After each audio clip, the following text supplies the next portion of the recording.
Fy enw yw Manon Haf a rwy'n optegydd sy'n gweithio yng Ngogledd Cymru.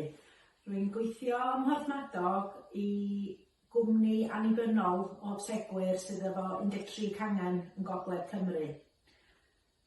Dwi ddim yn siŵr iawn sut nes i benderfynu'n optegydd o'n i eisiau bod, ond dwi'n cofio gwneud rhyw gwestiynau ag atab mewn gwersi gyrfaoedd yn yr ysgol, a be ddoth allan o'r cyfrifiadur oedd optegydd. Felly dyma fi'n penderfynu na dyna be o'n i eisiau wneud. Nes i wneud y pynciau lefel A, angenrheidiol, a ffwrdd â fi i'r brifysgol yn Bradford i wneud cwrs optometry. Ar ôl cwblhau hwnna, mi ddoes i nôl adra i wneud yn pre-registration ac aroliadau coleg.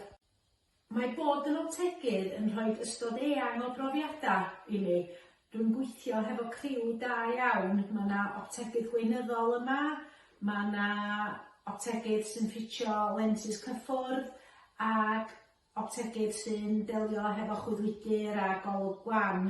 Mae'r gefnogaeth yn gret.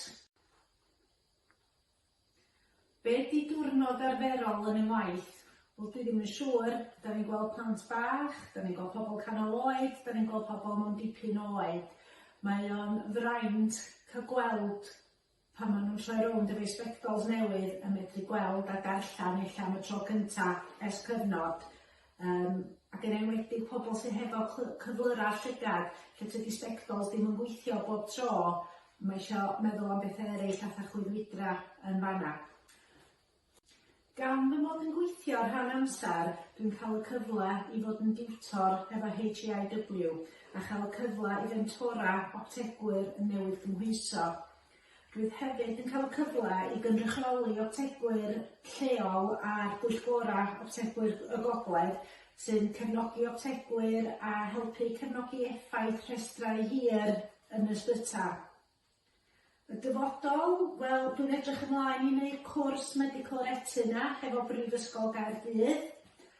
Ar ôl hynny, wrach gwneud tystysgrif glaucoma neu independent prescribing.